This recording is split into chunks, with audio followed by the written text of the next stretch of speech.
बात नहीं, स्वर्ग बोलो नरक आगे बोलो। नरक नरक नहीं ओके जाना। ठीक है, तो अभी ठीक है। रिकॉर्डिंग शुरू हो गया है, कोई बात नहीं, तो अभी हम आगे बढ़ते हैं। तो अभी हम देखिए 7वां अध्याय है, ये शुरू होता है भगवत ज्ञान से। तो अंतिम में कृष्ण कहते हैं कि मन को मेरे ऊपर एकाग्र करो। ठीक है, तो अभी सवाल आता है, अर्जुन पूछता है कि मैं कैसे एकाग्र करूं कृष्ण, कुछ तो बताइए मुझे। तो भगवान कहते हैं कि पहले मेरे बारे में सुनो। मय्यासक्त मना पार्थ योगम यज्जुन मदाश्रय, मेरे से आसक्त हो जाओ। तो पहले 6 अध्याय में कृष्ण कहते हैं इस संसार से विरक्त हो जाओ, लेकिन भक्ति योग की शुरुआत कहाँ से होती है? कृष्ण में आसक्त हो जाओ। बराबर है। मुझे बताइए, आसक्त होना आसान है या विरक्त होना ज्यादा आसान है? बताइए, दोनों में से क्या ज्यादा आसान है? तो भगवान से आसक्त आसक्त होना होना। ज्यादा आसान है। आसक्त होना ज्यादा आसान आसक्त है। होना, आसक्त होना आसान है। आसक्त होना। जी, तो अगर किसी से मुझे आसक्त होना है तो सबसे पहले क्या आता है? सबसे पहले हम उसके बारे में सुनते हैं। बराबर है। जब कोई पत्नी है, शादी होने के पूर्व, है ना, उस लड़के के बारे में बहुत सुनती है, कितना पढ़ा लिखा है, कितना जॉब करता है ना, कितनी बहनें इसको, माँ कैसी है, पिता कैसे, है ना, सब सुनते हैं वो। और उसके बाद फिर इतना सुनती है अपने पति के बारे में, फिर वो फैसला करती है ठीक है अभी मैं शादी कर सकती हूँ।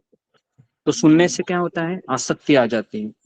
तो इसके लिए भगवान श्री कृष्ण अर्जुन को पहले ये बताते हैं, अगर तुम्हारा मन मुझ में आसक्त करना है तो पहले मेरे बारे में सुनो, है ना। भगवान एक श्लोक तश्रुणु आता है, तश्रुणु का अर्थ है सुनो। तो यहाँ पर कृष्ण कहते हैं भक्ति की शुरुआत किससे होती है? भक्ति की शुरुआत सुनने से होती है, सुनने से होती है। भगवान ने हमको 2 कान दिए हैं और एक मुंह दिया है, तो ज्यादा से ज्यादा क्या करना चाहिए हमें? सुनना चाहिए। सुनना चाहिए। सुनना चाहिए हमें ज्यादा से ज्यादा, है ना। लेकिन हम क्या करते ज्यादा से ज्यादा? बोलते बोलते रहते हैं। हैं, इतना बोलते हैं कि, है ना। तो इसके लिए हमें सुनना ज्यादा चाहिए। तो क्या सुनना चाहिए? तो भगवान कहते हैं कि ज्ञान तथा विज्ञान, मतलब मेरी भौतिक तथा आध्यात्मिक शक्तियों के बारे में सुनो पहले। भगवान की भौतिक शक्ति क्या है? तो भगवान कहते हैं कि पृथ्वी, अग्नि, जल, वायु, आकाश, ये पंच महाभूत हो गए, और मन, बुद्धि, अहंकार, ये 3 सूक्ष्म तत्व हो गए। इसको कहते हैं भगवान की भौतिक शक्ति। ठीक है। और आध्यात्मिक शक्ति क्या है? आध्यात्मिक शक्ति हम हैं, जीवात्मा, है ना, जीवात्मा ही आध्यात्मिक शक्ति है। फिर भगवान कहते हैं कई हजार मनुष्यों में से एक व्यक्ति, अर्जुन, मेरे बारे में सुनने की इच्छा करता है। मनुष्यानाम सहस्रेषु कश्चिद् यतति सिद्धये यतताम अपि सिद्धानाम कश्चिन्मान् वेत्ति तत्वतः। भगवान कहते हैं कि हजारों में से एक व्यक्ति, इसलिए यहाँ पर 100 लोग आते हैं तो आप मुझे लगता है कि जो लोग 16 माला करते हैं वो तो लाखों में एक है। क्योंकि अगर 1000 में से एक व्यक्ति मंदिर में केवल आता है ये देखने के लिए कि कृष्ण कौन है, और ऐसे 1000 जिज्ञासु में से एक व्यक्ति ही 16 माला तक आ जाता है। कहने का तात्पर्य यह है कि लाखों में से एक व्यक्ति, है ना, बेसिकली 16 माला तक आता है और सत्संग का वो आश्रय लेता है। इतना आसान नहीं है ना। तो इसलिए जब आप सुनते हो अपने बारे में, है ना, कि हम कितने भाग्यशाली हैं, तब जाके हमें एहसास होता है कि सही में कृष्ण ने मेरे ऊपर कितना कृपा किया है। तो इस तरीके से भगवान फिर कहते हैं कि शक्ति कहाँ है? भगवान कहते हैं कि मैं जल का स्वाद हूँ, मैं सूर्य तथा चंद्रमा का प्रकाश हूँ। उसके बाद कहते हैं कि मैं वैदिक मंत्रों में ओंकार हूँ। फिर कहते हैं कि मनुष्य का सामर्थ्य मैं हूँ। फिर मैं तपस्वियों का तप हूँ। मैं बुद्धिमानों की बुद्धि हूँ, मैं बलवानों के बल हूँ, इतना सब बोलते हैं, है ना। तो वो थोड़ा थोड़ा, है ना, मैं बलवानों का बल हूँ, इतना सब बोलते हैं। इतना सब बोलने के बाद भगवान कहते हैं कि देखो अर्जुन, ये मेरी शक्ति है। तुम पानी भी पीते हो ना, मुझे याद कर सकते हो। तुम अग्नि को भी देखते हो ना, मुझे याद कर सकते हो। इतना सब बोलते हैं। तो भगवान को याद करना बहुत आसान है, इतना मुश्किल नहीं है। आप पानी को तो हम रोज देखते हो, अग्नि को भी हम रोज देखते हो, बराबर है। अगर कोई व्यक्ति बहुत टैलेंटेड है ना, इतना टैलेंटेड है कि बहुत अच्छे अच्छे श्लोका भी बोलता है ना, तो हमें क्या समझना चाहिए, ये कृष्ण का ही आविष्कार है। ठीक है, इस तरीके से। तो ये हो गया। उसके बाद भगवान कहते हैं कि 4 प्रकार के लोग मेरे पास आते हैं।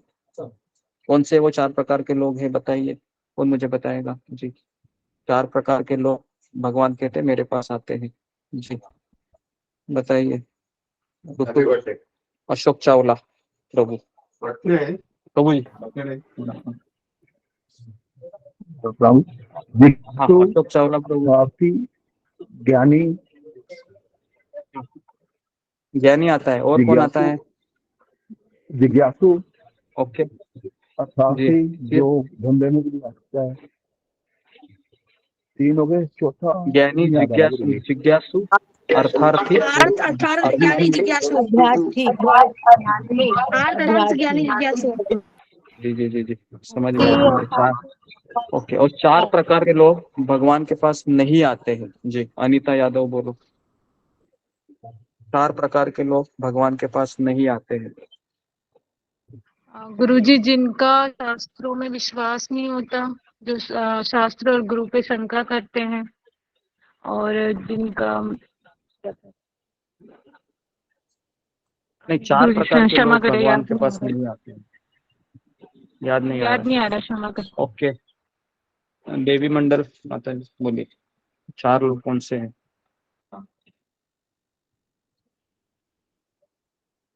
कृष्णा गुरुजी, मूर्ख, गधा जिसको बोलते हैं, और जिसको मतलब नास्तिक प्रवृत्ति वाले, आसुरी प्रवृत्ति वाले, और जिनको शास्त्रों में भरोसा नहीं है।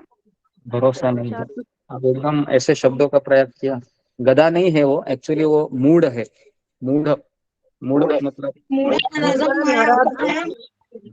मूड मैंने कहा, मूर्ख नारायण। का नहीं। नराधम, मूढ़ माया है। आसुरी। तो 4 प्रकार के लोग आ, हो गया। और 4 प्रकार के लोग है, वह है मूढ़, उसके बाद नराधम, उसके बाद आसुरीम भावम आश्रिता, और माया अपहत ज्ञान। तो ऐसे 4 प्रकार के लोग नहीं आते। तो भगवान कहते हैं इन 4 में से भगवान को प्रिय कौन है, कौन बताएगा? जो भगवान के पास आना चाहते हैं, भगवान के ज्ञानी। ज्ञानी। ओके, ज्ञानी व्यक्ति है वो, जिज्ञासु नहीं, ज्ञानी प्रिय है भगवान को, क्योंकि वह बिना किसी अपेक्षा के से आता है ना। हम क्यों नहीं?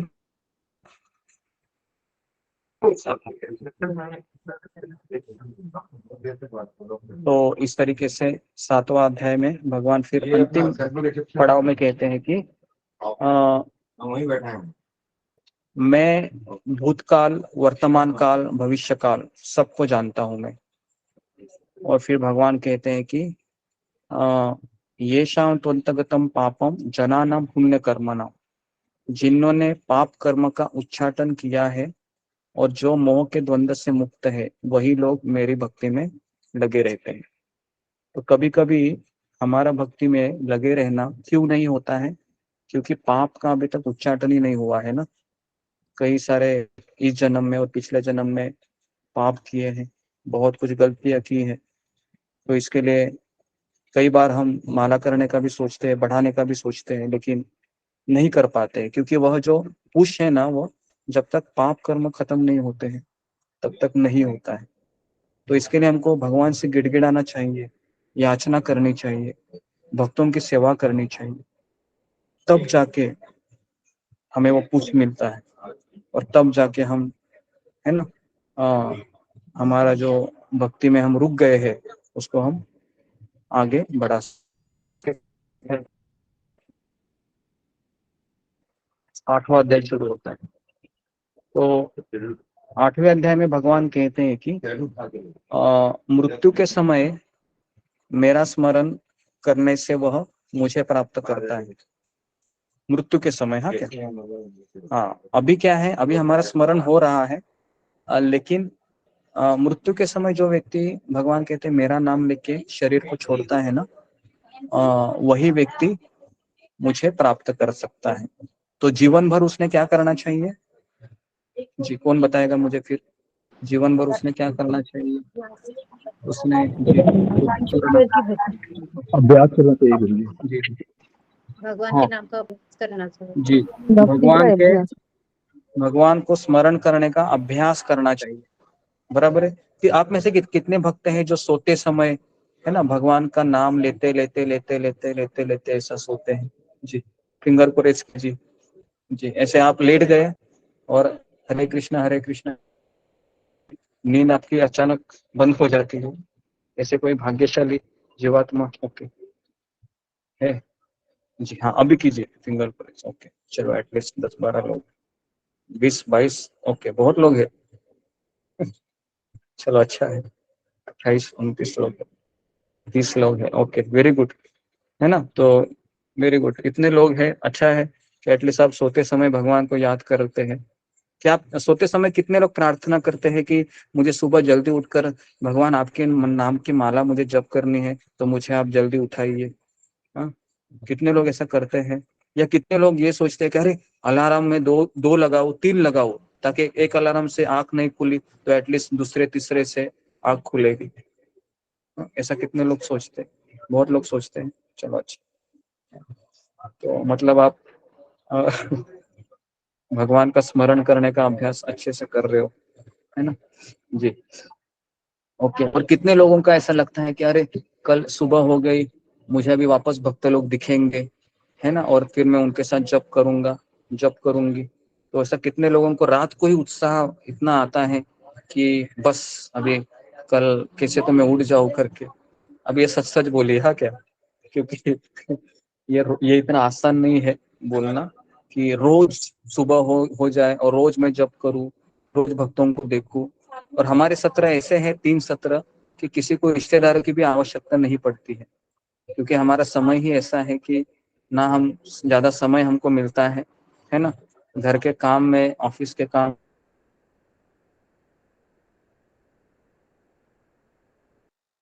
कहता हूँ कि जो भक्त जुड़े हैं, तीनों सत्र अटेंड करते हैं, तो उनको किसी की आवश्यकता नहीं पड़ती होगी, मतलब मनोरंजन के लिए। बराबर है, मनोरंजन के लिए किसी को आवश्यकता पड़ती है एक्स्ट्रा कि चलो अभी तो समय ही नहीं है, समय तो ये व्यक्ति खा गया हमारा सारा, है ना? ऐसा लगता होगा नहीं जी गुरुजी। तो एक तरीके से नहीं अच्छा, गुरुजी नहीं। गुरुजी कुछ भी नहीं। ओके। गुरुजी भगवत गुरुजी आपने प्राप्ति, खा लिया था करके इसलिए समय वेस्ट नहीं होता है फालतू समय में। जी जी, ओके। बल्कि समय तो का ये सदुपयोग हो रहा है हमारा गुरुजी। समय अच्छा जा रहा है हाँ गुरुजी। जी जी, तो अभी ये 2-3 साल के बाद ये ऐसा ही बोली है ना, क्योंकि अभी अभी तो ज्यादा समय नहीं हुआ है ना, जितना ज्यादा समय जाएगा रोज बात आनी चाहिए, है ना? तो हमारे ग्रुप में ऐसे 25 तो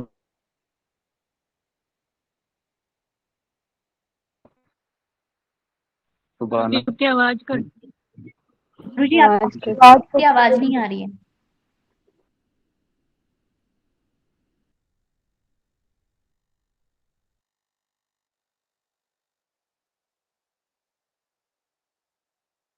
ओके। तो इस तरीके से 8वां अध्याय की शुरुआत कहाँ से होती है कि भगवान कहते हैं कि मृत्यु के समय मनुष्य जो कुछ स्मरण करता है ना, वही शरीर उसको प्राप्त होता है। ठीक है, तो इसके लिए भगवान कहते हैं अभ्यास करो। अभी ये हमारा अभ्यास हो रहा है ना, इससे क्या होगा ना कि जब मृत्यु आ जाएगी ना, तो हमें अनायास ही कृष्ण याद आ जाएंगे। अनायास मतलब एक्चुअली इतना आसान भी नहीं है, क्योंकि 40,000 बिच्छू एक साथ काटते हैं, इतना दर्द होता है मृत्यु के समय, पता है आपको, बहुत दर्द होता है। और उस दर्द में भगवान को याद तभी कर सकते हैं हम जब हमारे आजू बाजू में भक्त हो कीर्तन करते हुए। तो इस तरीके से भगवान कहते हैं कि मेरा स्मरण करना है तो अनन्य भक्ति के द्वारा ही किया जा सकता है। तो भगवान अनन्य भक्ति बताते हैं, है ना। अनन्य यश्यन्त्यो माये जना पर्युपासते तेषाम नित्याभियुक्ता नाम योगक्षेम वहाम्यहम्। तो भगवान कहते हैं कि अनन्य भक्ति से ही ये संभव है। अनन्य का अर्थ है कि और कोई नहीं चाहिए मेरे जीवन में, कृष्ण केवल आप ही चाहिए। मैं सबका आदर करूंगा, सबको रिस्पेक्ट दूंगा, सबके साथ ये सबके लिए ये माथा झुकेगा, लेकिन मैं केवल आपको ही शरणागत रहूंगा, इस तरीके से। ओके, तो इस तरीके से ये 8वां अध्याय भगवान है वो कहते हैं कि ब्रह्मा जी का एक दिन बताते हैं, है ना। उसके बाद अपने धाम के बारे में बताते हैं, एटसेट्रा एटसेट्रा। तो इतना सब बताते हैं भगवान, है ना। और उसके बाद इस तरीके से ये भगवान कहते हैं कि शुद्ध भक्ति से मुझे प्राप्त किया जा सकता है, इस तरीके से। तो अभी हम 9वां अध्याय शुरू करते हैं, ठीक है। तो सबको समझ में आ रहा है, सबकी आंखें खुली हैं, सब लोग चाहते हैं मैं और बोलूं या रुक जाओ?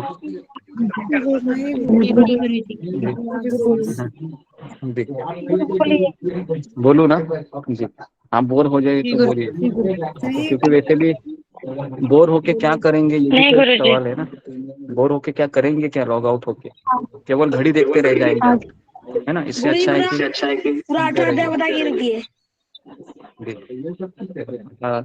तो अभी हम 9वां अध्याय पे आ रहे हैं, है ना।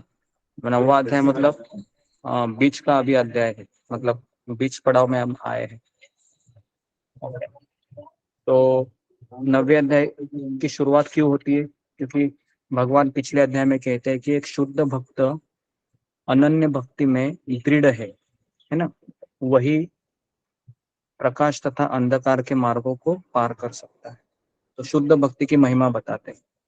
अभी कृष्ण इस अध्याय में ये कहेंगे कि अनन्य भक्त कैसे बन सकते हैं, ठीक है, कैसे बन सकते हैं। तो फिर भगवान कहते हैं कि भगवान पहले इस ज्ञान की महिमा बताते हैं 9वें अध्याय में, कि शुद्ध भक्ति की महिमा इतनी अगाध है कि राज विद्या, राज गुह्यम, ये सारे विद्याओं का राजा है। उसके बाद सभी रहस्यों का राजा है। फिर ये भौतिक कलमश को शुद्ध करती है। फिर इस जगत के अज्ञान अथवा अंधकार से परे है। और उसके बाद आत्मा की अनुभूति करने वाला है। फिर सरलता से उसको संपन्न किया जा सकता है। इतना सब महिमा बताते हैं।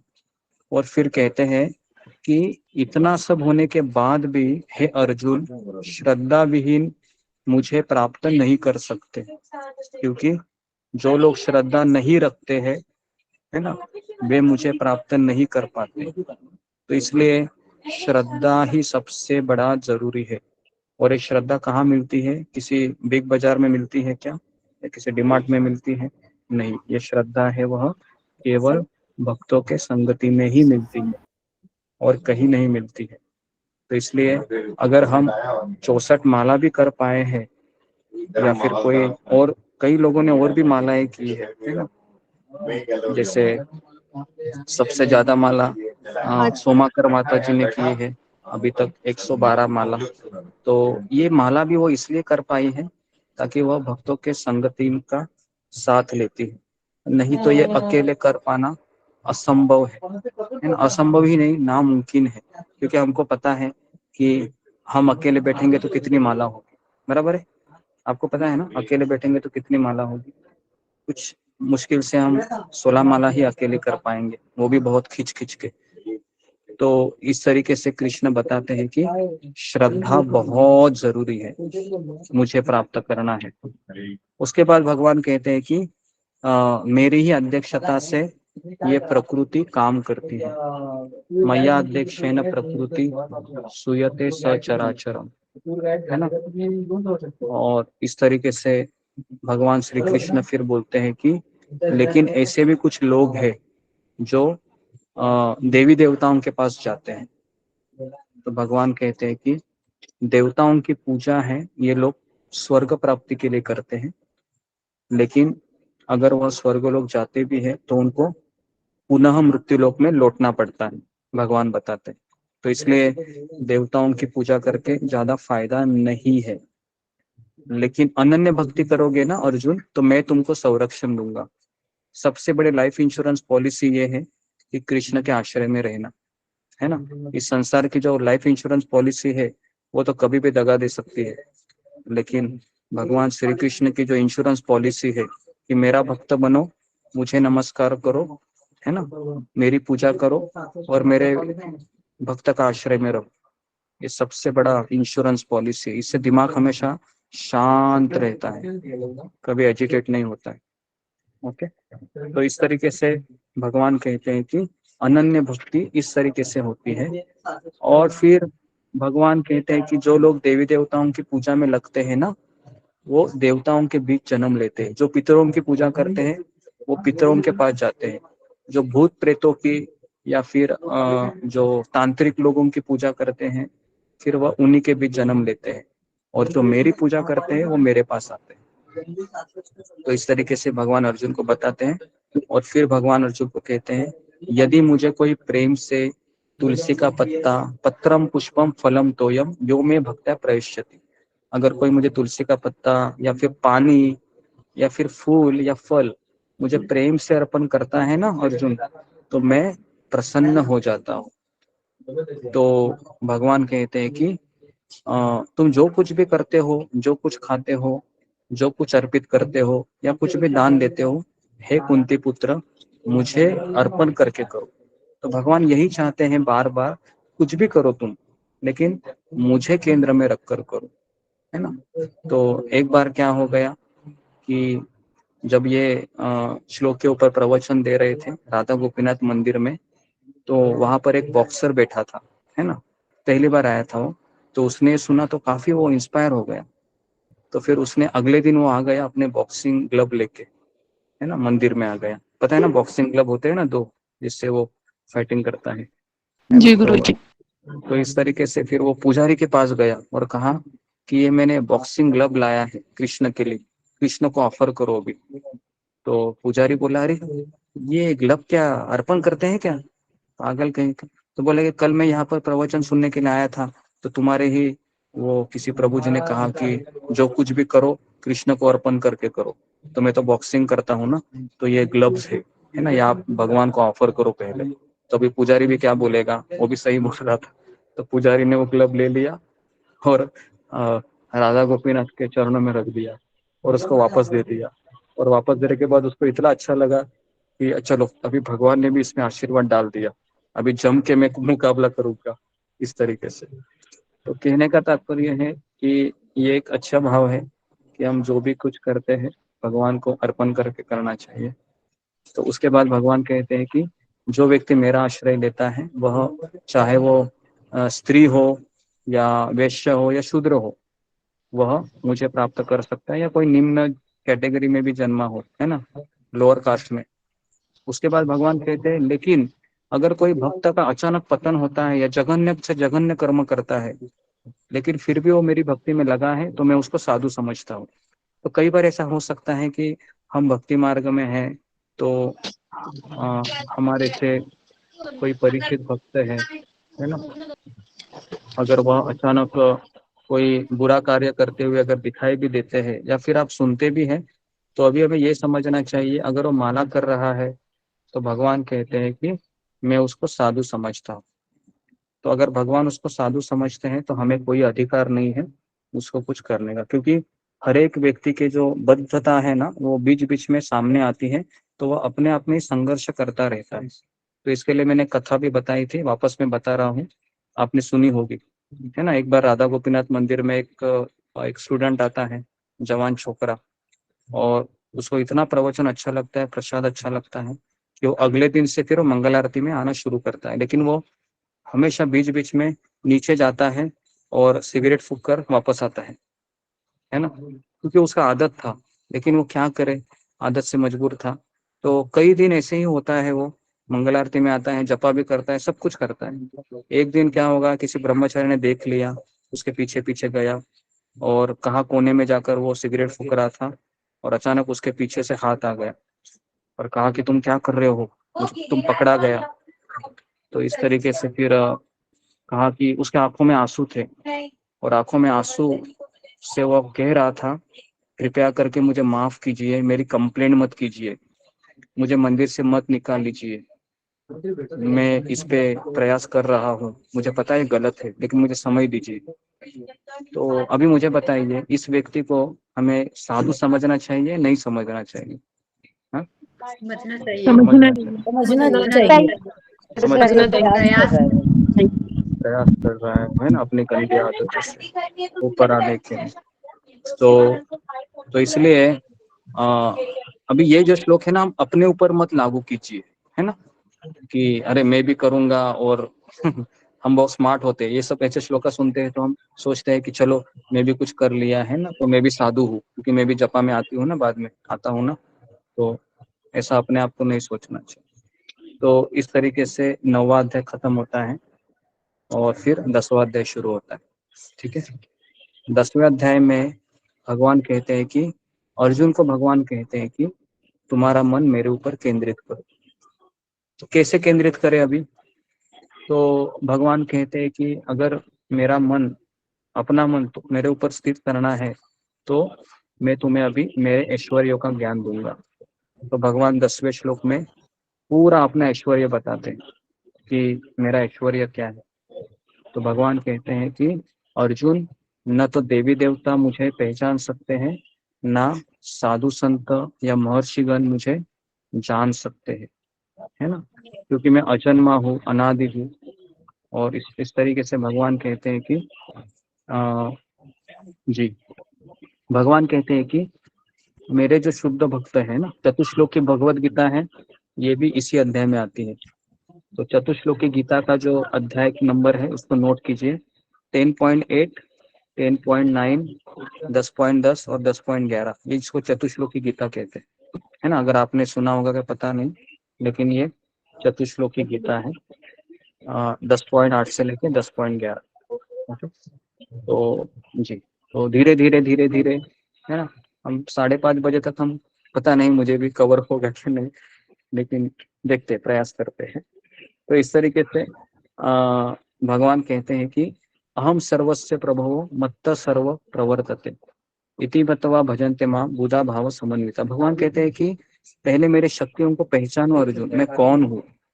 इस संसार में भौतिक शक्ति और आध्यात्मिक शक्ति का मालिक मैं ही हूँ, है ना। और इसलिए कई लोग कहते हैं कि तुम्हारे कृष्ण ने बीच रात पर दूसरों के स्त्रियों के साथ डांस किया। तो हम हमेशा उनको यही कहते हैं कि भगवान श्री कृष्ण है, ये सारे स्त्रियों के स्रोत है ना, सारे स्त्रियां है, सारे जीवात्मा है, उनके स्रोत है। तो भगवान के लिए कोई भी स्त्री पराई नहीं है। उल्टा भगवान अगर आपके स्त्री के साथ भी अगर डांस करना चाहे, है ना, तो भी उसमें कुछ बुराई नहीं है, क्योंकि वो आप जिस स्त्री के साथ रह रहे हैं, वो स्त्री कहाँ से आई है? वो स्त्री भी कृष्ण से आई है, वो पुरुष भी कृष्ण से आया है ना। कई लोगों को ये बात हजम नहीं होती है, लेकिन ये सत्य है कि सब कुछ कृष्ण से आया है ना। तो इसलिए कई भक्त, किसी की अगर पत्नी भक्ति में आती है तो सबसे पहला गुस्सा किसको आता है? उसके पति को आता है कि अभी ये उसका सुनने लगी है, मेरा सुनती नहीं है, इस तरीके से। तो भगवान कहते हैं कि मैं सारी शक्तियों का स्रोत हूँ। और फिर भगवान कहते हैं कि मेरे शुद्ध भक्त क्या करते हैं? तो मच्चिता मद्गत प्राण बोधयंत परस्परम कथयंत शमानित्य तुष्यंति च रमन्ति च। मेरे भक्त हमेशा अपने एक दूसरे के साथ मेरी कथाओं में आस्वादन करते हैं, हमेशा। वो कोई संसार की बातें नहीं करते हैं कि इलेक्शन में कौन जीता, उसके बाद आज टमाटर के भाव क्या है, आलू के भाव क्या है, इस पे चर्चा नहीं करते। वह किस पे चर्चा करते हैं? वह चर्चा करते हैं कि कृष्ण ने आज कौन सी लीला की, एक्साइटेड होके, पता है वही पूतना लीला हम रोज बोलते हैं कि नहीं, पूतना का वध कृष्ण ने किया, लेकिन हम उसको जी वही पूतना की लीला रोज जी इतने चाव से सुनते हैं कि पूतना आई थी अपने स्तनों को जहर लगा के, कृष्ण ने उसको मारा, एटसेट्रा एटसेट्रा, है ना, इस तरीके से। तो उसके बाद भगवान कहते हैं कि मेरे शुद्ध भक्तों को मैं ही बुद्धि प्रदान करता हूँ, तेषाम सतत युक्तानाम भजताम प्रीति पूर्वकम। जो लोग मेरे भजन में लगे रहते हैं ना, तो मैं उसको ज्ञान प्रदान करता हूँ। तो इसके लिए ज्ञान तभी आता है जब हम प्रेम पूर्वक, है ना, भगवान की सेवा करने में लगे रहते हैं, है ना, प्रेम पूर्वक। तो इसलिए, है ना, अभी जैसा कि समय जिस तरह से जा रहा है ना, तो हमारा मन हमें अस्वस्थ कर रहा है, कोई बात नहीं, मन का काम है अस्वस्थ करना, लेकिन हमें मन को समझाना है कि आज का दिन मुझे तुम्हारा सुनना नहीं है ना। तो इस तरीके से कृष्ण दयापूर्वक अज्ञान का नाश करते हैं। उसके बाद फिर इस तरीके से मतलब गुरुजी मेरा इंटरनेट आप एक खत्म चीज कह रहा होनी है, है। जाने का तो मन नहीं कर रहा, पर ये कि शाम को फिर बच्चों की भी क्लास लेनी है, रुक जाऊं नहीं, उससे कोई तो मैं क्या करूँ, आवश्यकता यही नहीं है, करूँ मैं या? आपका रिचार्ज मारूंगा, ठीक है। धन्यवाद गुरुजी। ओके, तो इस तरीके से हम लिखते हैं।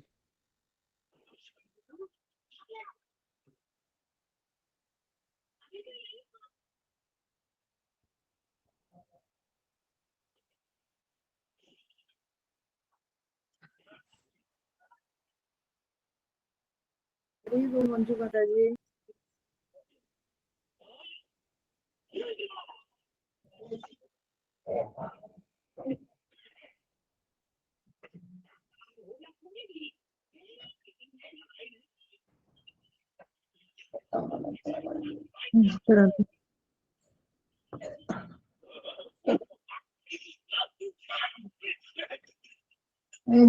सबको एकादशी की बहुत बहुत बधाई। हरे कृष्ण। सेम टू यू माता जी, आप बहुत क्यूट हो माता जी, हरे अच्छी कृष्ण माता बातें जी। भी। थैंक यू सो मच माता जी। हरे कृष्ण। धन्यवाद माता जी, बहुत बहुत धन्यवाद।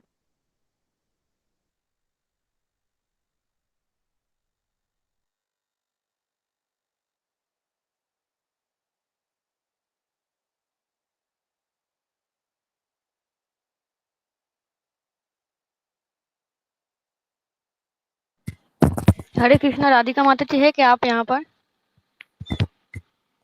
हरे कृष्णा।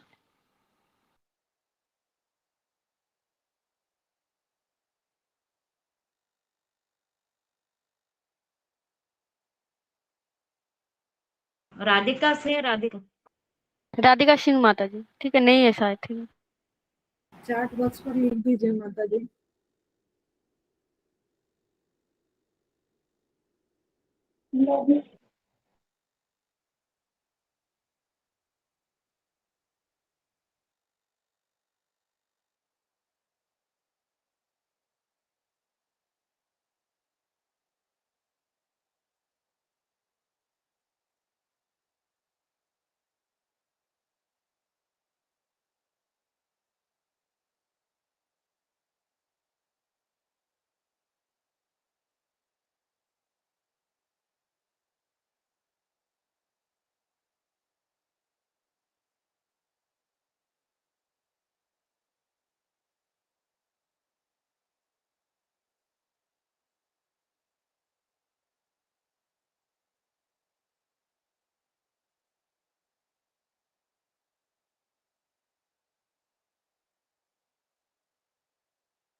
आवाज आ रही है माता जी?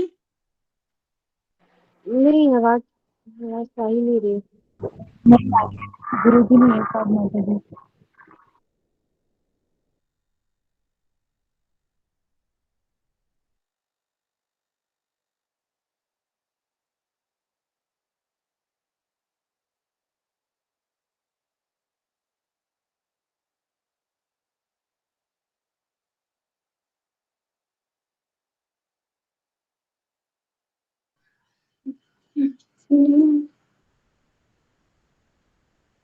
हरे कृष्णा कृष्ण कृष्ण हरे हरे हरे राम राम राम हरे हरे। ओके, हाँ तो वाईफाई डिस्कनेक्ट हुआ था। तो ओके, तो कितने लोग हैं अभी भी? ओके, 80 लोग हैं।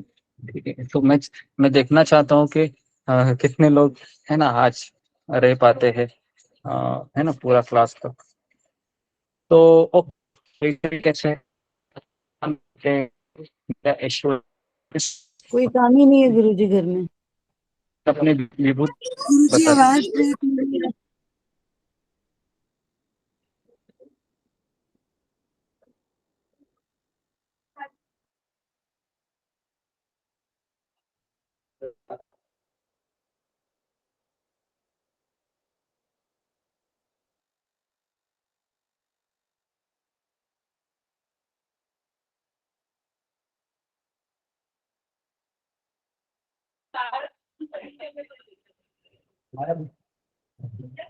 ओके, हरे कृष्णा कृष्ण कृष्ण हरे हरे हरे राम अभी आवाज आ रही है? जी गुरु जी जी। गुरुदेव। तो भगवान श्री कृष्ण अभी अपना मन लगाने के लिए, अभी हमारा मन भक्ति में नहीं लगता है, तो भगवान श्री कृष्ण पहले अपना मन है वह विभूतियों में लगाने के लिए कहते हैं, मेरी विभूतियों को समझो। तो भगवान श्री कृष्ण अपनी विभूति का वर्णन करते हैं। पहले कहते हैं कि आदित्यों में मैं वामन हूँ, विष्णु हूँ। उसके बाद मरुतों में मैं मरीचि हूँ, नक्षत्रों में मैं चंद्रमा हूँ, वेदों में मैं सामवेद हूँ, देवों में इंद्र हूँ। तो अभी इंद्र है तो भगवान कहते हैं कि वो मेरा प्रतिनिधि है। सूर्य को हम जब देखते हैं, भगवान कहते हैं वो मेरा प्रतिनिधि है। इंद्रियों में मैं मन हूँ, तो जो मन है ना अभी हमें जो तकलीफ दे रहा है, तो भगवान कहते हैं कि वो मैं हूँ। तो अभी आप बोलोगे कि ये भगवान क्यों हमें फिर तकलीफ दे रहे हैं? एक्चुअली भगवान हमें तकलीफ नहीं देते हैं, तो क्योंकि हमारा मन है ना, ये हमें करोड़ों योनियों का जो इम्प्रेशन है, संस्कार है, इसको लेके बैठा है अभी। तो इसके लिए जब तक ये निर्मल नहीं होगा, निर्मल मन भगवान कहते हैं मैं हूँ। अभी हमारा मन निर्मल है क्या? हमारा मन निर्मल नहीं है, हमारा मन काफी चीजों को लेके बैठा है अभी। जैसे ही सत्संग से लॉग आउट हो जाएंगे, पहला विचार आपको आएगा कि चलो भाई अभी पानी पी लो क्लास भी सुन लिया, तो ऐसा बोल सकता है ना।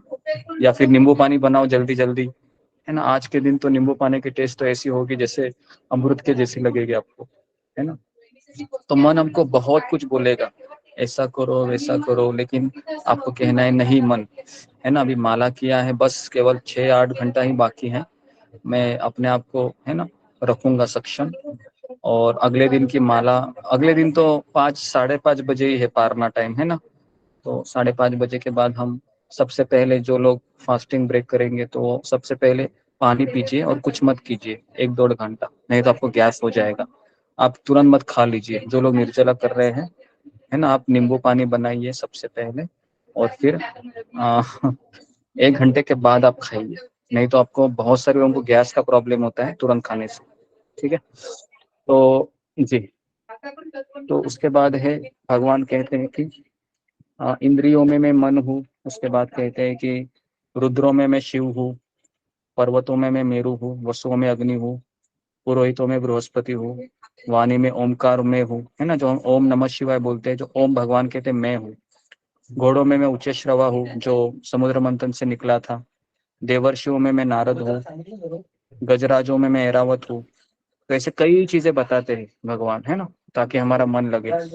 और इतना सब लगाने के बाद भगवान कहते हैं अर्जुन को कि अर्जुन, तुमने क्या क्या तुमको बताओ, मेरा केवल एक स्फुल्लिंग से पूरी दुनिया को मैंने व्याप्त किया है ना। तो इस तरीके से कृष्ण अर्जुन को बोलते हैं। अभी इतना बोलने के बाद अर्जुन के मन में इच्छा व्यक्त होती है कि भगवान मैं आपके विराट रूप को देखना चाहता हूँ, है ना, क्योंकि इन विभूति के बारे में आपने जो वर्णन किया ना, तो मैं एक्साइटेड हो गया हूँ देखने के लिए। तो फिर 11वां अध्याय शुरू होता है। 11वें अध्याय में भगवान विराट रूप का वर्णन करते हैं, है ना, क्योंकि भगवान क्या कहते हैं कि मैं अपने तेज के एक अंश से संपूर्ण जगत को धारण किया है। तो इस अध्याय में अर्जुन भगवान को उस रूप का दर्शन करने की इच्छा व्यक्त करते हैं अर्जुन, और भगवान अपना विश्व रूप दिखाते हैं। तो इस तरीके से अर्जुन भगवान के सामने इच्छा प्रकट करता है कि मुझे आपकी विराट रूप को देखना है, तो कृपा करके मुझे अपना विश्व रूप दिखलाइए। तो हे अर्जुन, अब मेरे ऐश्वर्यों को देखो। तो जिस तरीके से पहले भगवान अर्जुन को क्या देते हैं, दिव्य आंखें देते हैं, क्योंकि विश्व रूप को देखना इन आंखों से आसान है क्या? इन आंखों से हम नहीं देख सकते भगवान को। अभी भगवान हमारे सामने भी आएंगे तो भी हम नहीं देख सकते। क्यों नहीं देख सकते? क्योंकि हमारे आंखों पे किसकी पट्टी चढ़ा रखी है? तो हमने हमारे सामने माया की पट्टी चढ़ा रखी है। इसके लिए हमको दिखता ही नहीं है कुछ। भगवान तो सब जगह पर है लेकिन दिख ही नहीं रहा है। तो जिस तरीके से काला कलर का चश्मा पहना है तो हमको दुनिया कैसी दिखती है? काली दिखती है ना। नीला कलर का चश्मा पहन के दुनिया को देखते हो तो दुनिया कैसी दिखती है? नीली दिखती है ना। लेकिन दुनिया ना नीली है ना दुनिया काली है। दुनिया कैसी है? दुनिया वैसी है जैसे कृष्ण ने बनाई है, लेकिन हम समझ नहीं पाते इस दुनिया को, है ना। तो इस तरीके से भगवान फिर अर्जुन को विश्व रूप दिखाते हैं, और जैसे विश्व रूप देखता है तो अर्जुन क्या देखता है? अर्जुन देखता है कि उसमें भगवान अर्जुन देखता है कि कर्ण, भीष्म पितामह, दुर्योधन और जितने भी रथी महारथी है ये उस काल रूपी मुख में प्रवेश कर रहे हैं। और वो जो काल रूपी जो भगवान है वह अपने दांतों से उनको चबा रहे हैं, जितने भी रथी महारथी है, और उनसे खून आ रहा है। तो जब अर्जुन इस दृश्य को देखता है तो अर्जुन इतना भयभीत होता है कि डर जाता है, और कृष्ण को कहता है कि कृष्ण, ये मुझे अभी नहीं देखना है, मैं डर रहा हूँ। मुझे पता चला है कि आप काल हो, तो आप अभी अपने रूप में आ जाइए। तो इस तरीके से वो बहुत प्रार्थना करता है और कहता है कि मैं आपको क्योंकि अर्जुन को युद्ध का भविष्य दिखाते हैं, क्या होने वाला है अर्जुन, देखो तुम इसको। तो अर्जुन देखकर ही हड़बड़ा जाता है। तो फिर भगवान अर्जुन के सामने पहले चतुर्भुज रूप में आते हैं, नारायण रूप में, और उसके बाद द्विभुज रूप में आते हैं, कृष्ण रूप में। तो उसके बाद कहते हैं कि हे अर्जुन, ये दो भुजा वाला रूप को देखना है ना, बहुत कठिन है, बहुत कठिन है, इतना आसान नहीं है ना। क्योंकि कृष्ण रूप देखना बहुत कठिन है। हालांकि आप नारायण रूप देख सकते हो कहीं पर, है ना, 4 हाथ वाले नारायण है, क्योंकि वैकुंठ में भगवान ज्यादा अवेलेबल होते हैं, लेकिन वैकुंठ के ऊपर है गोलोक वृंदावन। तो वृंदावन भगवान का घर है, और वैकुंठ क्या है? भगवान का, वैकुंठ भगवान का ऑफिस है।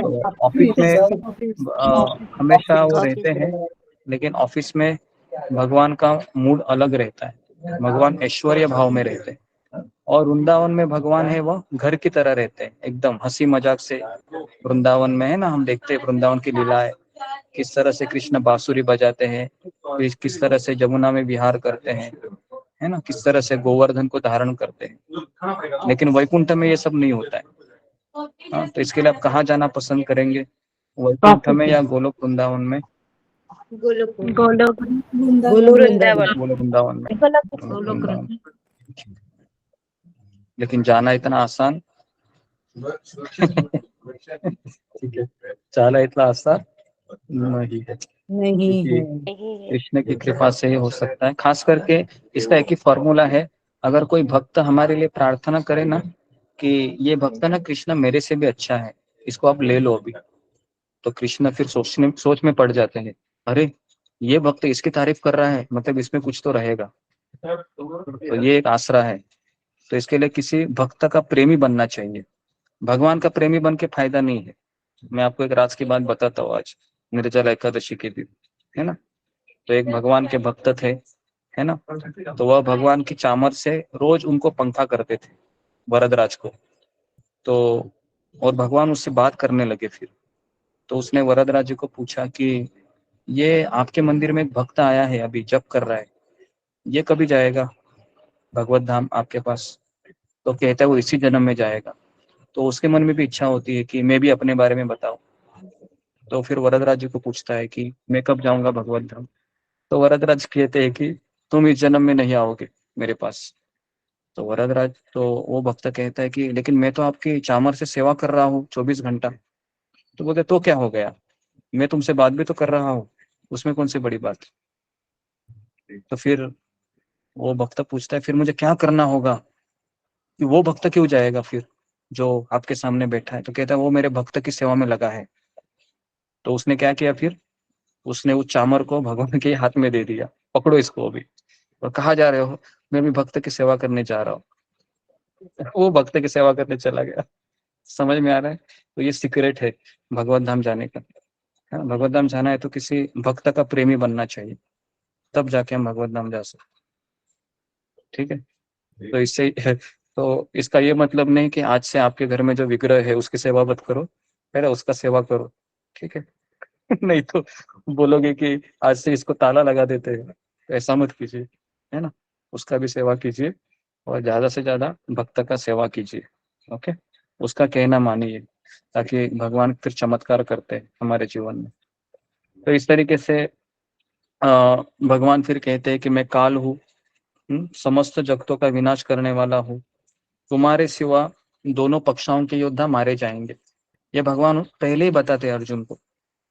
तो और कृष्ण कहते हैं कि तस्मात् उत्तिष्ठ यशो लभस्व, भगवान कहते हैं कि उठो, लड़ाई करो, यश अर्जित करो, अपने शत्रुओं को जीतकर राज्य का भोग करो, क्योंकि मैंने इनको पहले से मार दिया है। देखो भगवान यहाँ तक बोलते हैं कि मैंने इन सबको मार दिया है, तुमको क्या करना है, केवल धनुष्य उठाना है और बस, बाकी सब मैं करूंगा। तो इस तरीके से अर्जुन प्रार्थनाएं करता है और 12 अध्याय यहाँ पर 11 अध्याय पूरा हो जाता है, ठीक है। और 11 अध्याय पूरे होने के बाद अभी 12वां अध्याय है। तो 12वां अध्याय में अर्जुन के मन में प्रश्न आता है फिर कि हे कृष्ण, मुझे बताइए कि जो लोग निराकारवादी भक्त हैं और जो लोग साकारवादी भक्त हैं, दोनों में से कौन श्रेष्ठ है? तो भगवान कहते हैं कि जो मेरे साकार रूप में अपने मन को एकाग्र करता है वही शीघ्रता से मुझे प्राप्त करता है। फिर भगवान कहते हैं कि निराकारवादी लोग रहते हैं ना, उनके लिए यह मार्ग बहुत कठिन है। और फिर भगवान अर्जुन को कहते हैं कि भक्ति के प्रगति के 5 स्तर होते हैं, 4 स्तर होते हैं। पहला सबसे टॉप भक्ति बताते हैं कि सदैव मेरा स्मरण करते हुए अपने मन को मुझ पे स्थिर करो, है ना। तो भगवान कहते हैं कि ये सबसे टॉप भक्ति है। तो हमारा मन लगता है क्या भगवान में? नहीं लगता है। तो भगवान कहते हैं ये नहीं कर सकते हो, कोई बात नहीं, नेक्स्ट स्टेप में तुमको बोलता हूँ। फिर भगवान कहते हैं दूसरा स्तर कहते हैं अपने मन को कृष्ण पर स्थिर करने का अभ्यास करो। इसका अर्थ क्या है कि भक्ति के विधि विधानों का पालन करो, गुरु का आश्रय ले लो और गुरु के मार्गदर्शन में अर्च विग्रह की सेवा करो, पवित्र नाम का जप करो, भक्तों से शास्त्र श्रवण करो। इस तरीके से तुम धीरे धीरे पहले स्तर पर आ सकते हो। तो कोई कहेगा मैं तो 4 नियम का पालन भी नहीं कर सकता हूँ, ना मैं गुरु का आश्रय ले सकता हूँ, तो मेरे लिए कोई ऑप्शन है क्या? कृष्ण कहते कोई बात नहीं, तीसरा ऑप्शन है। तो भगवान कहते हैं फिर मेरे लिए कर्म करो, है ना। तुम जॉब करो, पैसा कमाओ और सब मुझे दे दो, एटलीस्ट 10% तो दे दो कम से कम। तो ये तीसरा ऑप्शन देते हैं कृष्ण अर्जुन। मतलब जो व्यक्ति साधना भक्ति का अभ्यास नहीं कर सकते, मतलब मतलब 16 माला नहीं कर सकते, प्याज लहसुन नहीं छोड़ सकते, या चाय कॉफी नहीं छोड़ सकते, तो एटलीस्ट उसने भगवान के लिए कर्म करना चाहिए, है? तो ये थर्ड स्टेप है। तो ये भी नहीं कर सकते अगर कोई कहता है, तो अगर कोई कहता है कि मैं कृष्ण के लिए भी कर्म नहीं कर सकता, तो फिर मैं क्या करूं? तो भगवान कहते हैं कि एटलीस्ट निष्काम कर्म करो। निष्काम कर्म मतलब घर में रहो लेकिन फल की इच्छा मत करो, अपेक्षा मत करो। तो उससे क्या होगा, तुम धीरे धीरे थर्ड स्टेज में आ सकते हो, है ना? और उसके बाद सेकंड स्टेप में आ सकते हो, फिर फर्स्ट स्टेप में आ सकते हो। लेकिन कोई कहेगा क्या मैं थर्ड स्टेप में रह के मैं भगवत धाम जा सकता हूँ क्या? तो ये नहीं है। आपको सेकंड स्टेप में आना होगा, गुरु का आश्रय लेना होगा, है ना? और फिर आपको फर्स्ट स्टेप में भी आना है, मन को भी लगाना है, उसके बाद हम भगवत धाम जाएंगे। तो ये भगवान 4 स्टेप्स बताते हैं, है ना? तो पहला स्टेप कौन सा है? मन को भगवान में लगाओ। दूसरा स्टेप क्या है कि गुरु के आश्रय में रहो। तीसरा स्टेप क्या है? कृष्ण के लिए कर्म करो। और चौथा स्टेप क्या है? एटलीस्ट निष्काम कर्म का तो अभ्यास करो। तो ये 4 चीजें, ये स्तर है ना? तो इसके लिए अगर कोई व्यक्ति माला नहीं कर सकता है तो उसको हमें क्या बोलना चाहिए? क्या बोलना चाहिए कि एटलीस्ट कृष्ण के लिए तो काम करो, थोड़ा सा मंदिर में आ जाओ, झाड़ू पोछा मारो, उतना तो कर सकते हो ना, बराबर है ना? तो हमें हमें ये ऑप्शन पता होने चाहिए। फिर भगवान कहते हैं कि अगर मुझे प्रिय बनाने वाले गुण कौन से हैं? अद्वेष्ट सर्वभूतानाम मैत्र करुणाम एवच। तो भगवान इसमें कम से कम 31 गुण बताते हैं जो मुझे प्रिय है ना? जिसमें अभी इतने सब में नहीं लेता हूँ, इसमें मैंने एक क्लास दिया है पूरा।